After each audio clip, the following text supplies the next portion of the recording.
नरेन ने बोला, लक्ष्मी आज शनिवार का दिन है, जिस दिन अपन इस दरिद्रता से मिलने के लिए पीपल के पेड़ के नीचे आए हैं।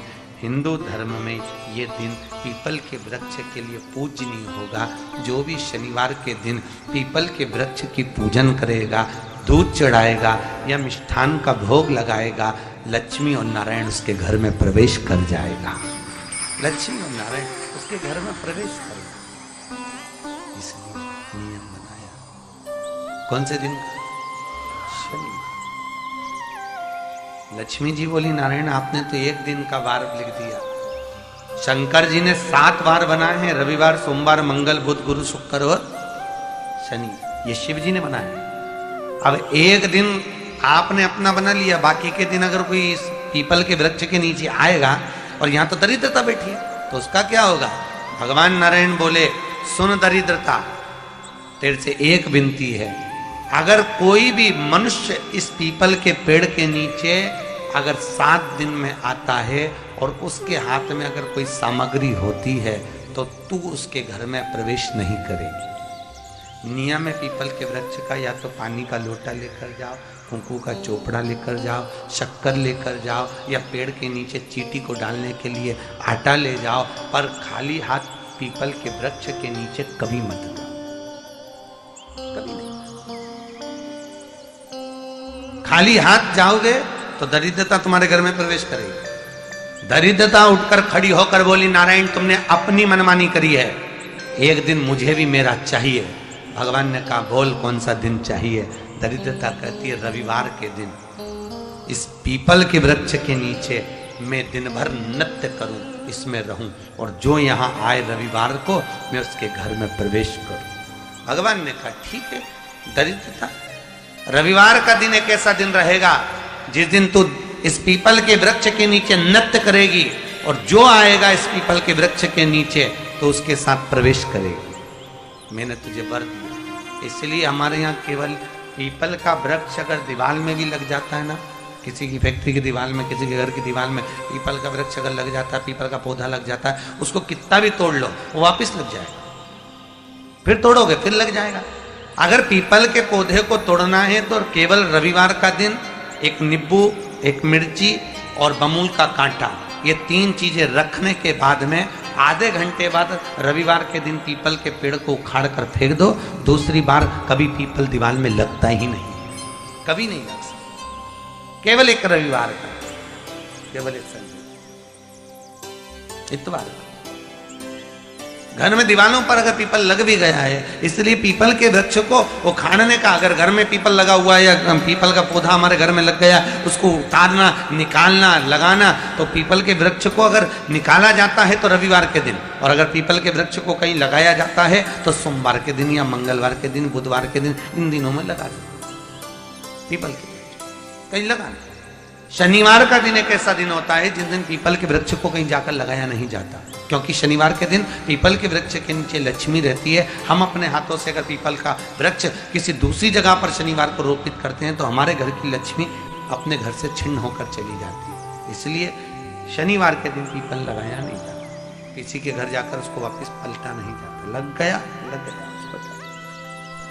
प्रभु मेरी धर्म पत्नी को कहाँ रखूं आप बताओ? वो तो जहां यज्ञ होता है, अनुष्ठान होता है, दान होता है, पुण्य होता है, सत्कर्म होता है, वहां जाने को तैयार नहीं। आप करूं क्या? भगवान ने बोला, एक काम करो।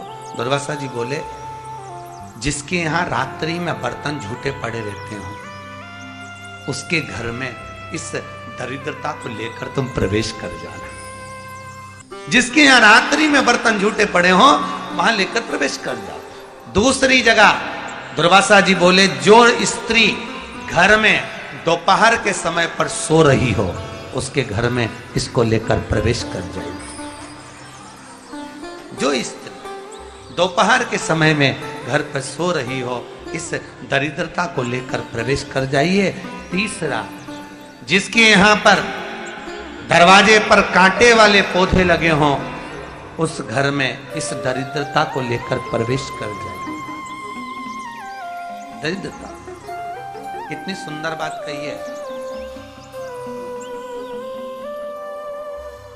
दाता और विधाता, कौन कौन?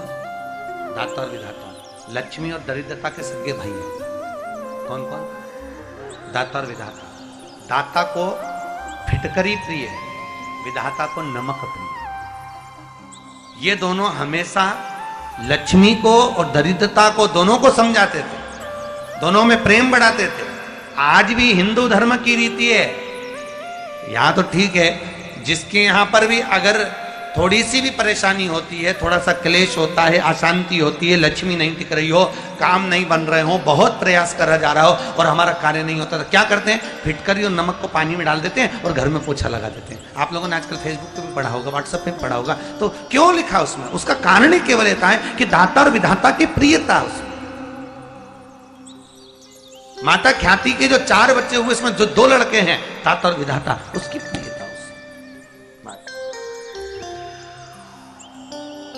उसकी पूर्णता। अब दुर्वासा जी बोले अपनी धर्म पत्नी को वहां लेकर, जहां कांटेदार पौधे लगे हों वहां पर लेकर प्रवेश कर जाइए। कांटेदार पौधों में उस दरिद्रता का निवास है। कितना विचित्र कथा यहां वर्णन करी है। श्रीमद् भागवत के अंतर्गत जो वर्णन किया कि मृत्यु परीक्षा देने के लिए गया है, आज मेरे बेटे को इस परीक्षा में पास होना चाहिए, आज मेरा पति गया है, उसकी नौकरी लगना चाहिए। श्री शिवाय नमस्तुभ्यं भक्तों, जय शिव शंकर। हम सभी के मन में किसी कार्य को लेकर, किसी इच्छा को लेकर कोई ना कोई ऐसी कामना, कोई ना कोई ऐसी मनोकामना जरूर होती है जिसे हम चाहते हैं कि हमारा कार्य हर हाल में पूरा हो जाए, जो हमारा मनोकामना है वो हर हाल में पूरा हो जाए। कोई ऐसी बहुत जरूरी काम को लेकर भी ऐसी अभिलाषा होती है। तो उन तमाम तरह की इच्छाओं को, तमाम तरह की मनोकामनाओं की पूर्ति के लिए आज के इस वीडियो में पंडित प्रदीप मिश्रा ने बेहद ही कारगर उपाय बताया है, जिसको यदि हम करेंगे तो निश्चित ही हमारी जो भी मनोकामना है, जो भी इच्छा है वो पूरी हो जाएगी।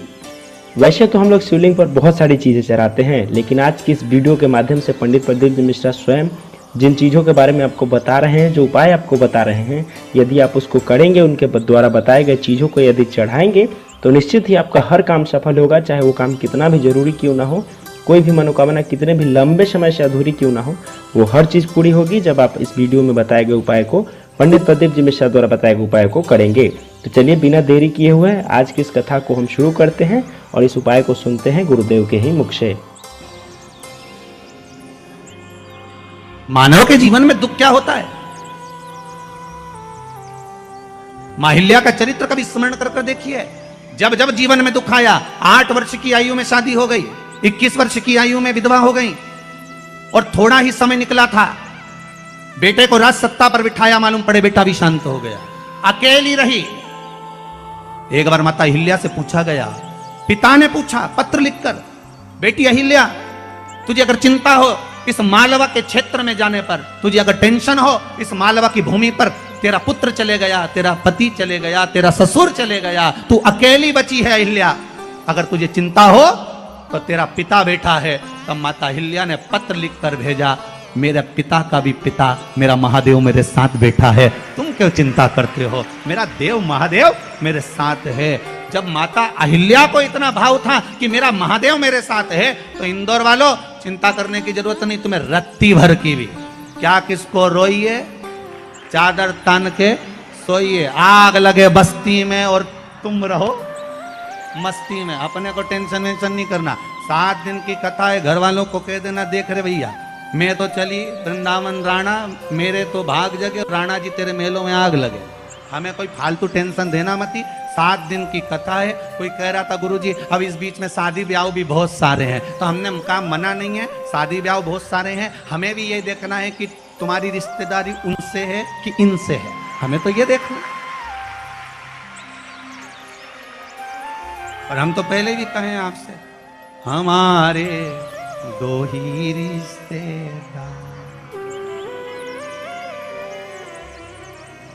हमारे 2 ही रिश्तेदार, एक हमारे भोले बाबा, एक हमारे भोले बाबा, और दूजी गौरा रानी सरकार, हमारे 2 ही रिश्तेदार।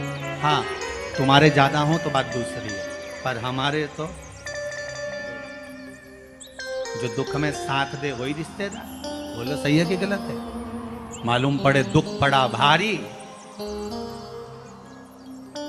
और रिश्तेदार पहले चले गए, मालूम पड़े भाग के गए, अब कौन साथ दे रहा है? अभी इतना कोरोना महामारी फैली, इतनी फैली, जगह जगह जगह जगह कमरे तक नहीं मिल पाए, दवाई तक नहीं मिल पा रही थी। लोग साहब को फोन लगा रहे थे, पर आखिरी में जब कोई काम नहीं आया तब मेरा उज्जैनी नरेश महाकाल का नाम लिया गया और उसने सब रोग मिटाया।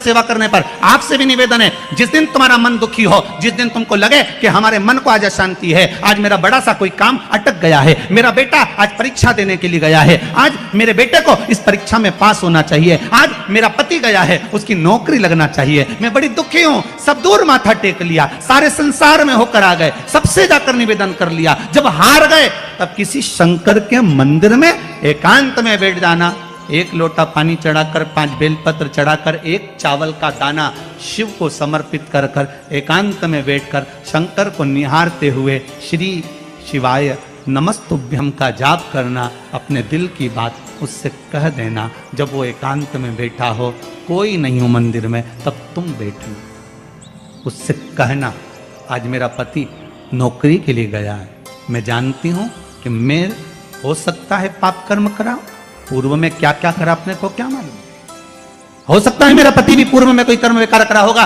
सारे जगत में धक्के खा लिया, सारे दुनिया भर में घूम कर आ गए, पर मेरे बाबा अब कहीं पर नहीं जाऊंगी, आखिरी है तू और तेरा द्वार, अब नहीं छोड़ूंगी। और उस बाबा से निवेदन कर कर जाना, 8 दिन 15 दिन इंतजार तो करो, उस बाबा से बोलने के बाद एक टेबलेट भी खाते हो तो थोड़ी देर बाद असर करती है, तो थोड़ा इंतजार तो करो उसको बोलने के बाद, भटकना मत ही। उसके दरवाजे पर जाने के बाद भी अगर काम नहीं हो तो समझ लेना कि हमारा कर्म कुछ ज्यादा गड़बड़ होगा लगा है, अभी समय लगेगा, भटकना मत ही। नहीं तो इनके छोड़ के दुनिया के लोग तो बड़े भटकते हैं, पहले राम जी के पास चले जाए, राम जी से काम नहीं बने, हनुमान जी के पास चले जाए, हनुमान जी से काम नहीं बने, ठाकुर जी के पास चले जाए, ठाकुर जी से काम नहीं बने, शंकर जी के पास चले जाए, शंकर जी से काम नहीं बने, तो कहीं दूसरी जगह चले जाए, मैं नाम नहीं लूंगा, तुम समझ जाओ। कोई दूसरे धर्म में प्रवेश कर जाते हैं, कोई हिंदू धर्म को छोड़कर दूसरा धर्म अपना लेता है, क्यों? देवता नहीं सुन रहे तो दूसरा धर्म अपना लिया। फिर निवेदन करूंगा, मेरे हिंदू धर्म से बड़ा कोई धर्म हो ही नहीं सकता, यह पक्का है, इस हिंदू धर्म से बड़ा कोई धर्म नहीं हो सकता। आपको गौरवान्वितता महसूस होना चाहिए, मेरा राम मेरा कृष्ण। अन्य जगह पर केवल लोग कहते हैं उनके धर्म में एक देवता होता है, हम कहते हैं बफेट का जमाना है इसलिए हमारे 33 कोटि देवता है, तुम्हारी मर्जी पड़े जिसको उठा लो, तुम्हारी मर्जी पड़े जिसको उठाओ। बफेट में जाते हो, कहीं गुलाब जामुन, कहीं छम्मक लड्डू, कहीं पानी पतासा, कहीं दही बड़ा खाते हो, पर जिस भोजन में तुम्हारी रुचि ज्यादा होती है उसकी प्लेट ज्यादा निपटा जाते हो। बोलो सही है की बात है? तुम भी सारे देवताओं के दरवाजे पर जाओ और जिससे तुम्हारी अच्छी पट जाए उसको पटा लो। 33 कोटि देवता में एक है, चाहे राम कृष्ण शिव भवानी जगदम्बा दुर्गा, जो तुम्हारे चित्तवृत्ति में आए उसको रिझाओ, उससे लगन लगाओ, उससे दृष्टि मिलाओ और उससे जाकर अपने दिल की बात कहो। जब शंकर से दिल की बात कहोगे पक्का है वो सुनेगा। हम कई बार कहते हैं अगर हो सके, कभी कभी होता है कि बहुत तकलीफ है और नहीं हो रहा काम, बहुत दिनों से लगे हो नहीं हो रहा, हरा मूंग ले जाओ, मूंग के दाने तो रहते हैं घर में, केवल 31 मूंग के दाने लेकर जाइए, 31 चावल के दाने लेकर जाइए और 31 ही बेलपत्र लेकर जाइए। जिस दिन सोमवार की अष्टमी हो, कौन से दिन? सोमवार की अष्टमी हो, उस दिन शंकर जी के मंदिर में जाओ, 3 चीज लेकर जाओ, मूंग के दाने, चावल, बेलपत्र। चावल जो 31 लेकर गए हो अपनी कामना कर कर शंकर जी की देहली पर रख दो, चौखट पर, कहीं पर भी एकांत में उसको रख दिया। मूंग के जो दाने लेकर गए हो 31, वो नंदी के पास में, जो नंदी का पांव ऊंचा रहता है उस पांव के पास रख दीजिए। और जो 31 बेलपत्र लेकर गए हो वो 31 बेलपत्र अशोक सुंदरी वाली जो जगह है, आपको पहले बताया है कथा में, अशोक सुंदरी जी का स्थान,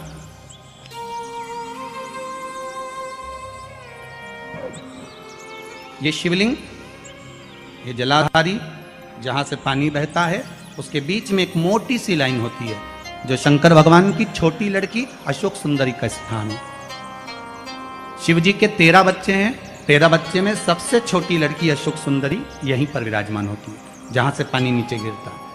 प्रत्येक शिवलिंग के सामने एक मोटी सी लाइन होगी, उस मोटी सी जो लाइन है अशोक सुंदरी, वहां पर जो 31 बेलपत्र लेकर गए हो, अपनी कामना कर कर पीला चंदन लाल चंदन लगाकर उस पर समर्पित करते जाओ। उसकी डंडी जहां से पानी बहता है उस ओर होना चाहिए। आप निवेदन कर कर देखो, एक सोमवार की अष्टमी पर कर कर देखना, दूसरी सोमवार की अष्टमी आएगी, अपने आप आपका काम हो गया होगा।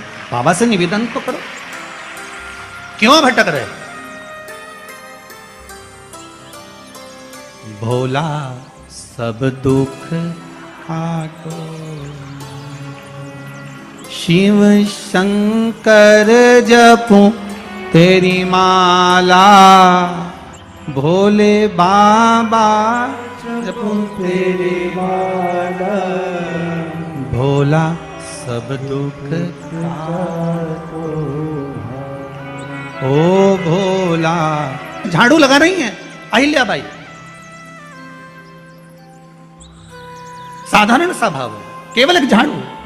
कई लोग कहते हैं महाराज जी आप कहते हो मंदिर में जाके झाड़ू लगाओ पोछा लगाओ, तो जो हमने मंदिर में रख रखा है स्वीपर आदि आदि जो भी सेवा करने वाला है, काम करने वाला है, वर्कर है, वो कर रहा है, तो हम क्यों करें? अरे भाई एक बात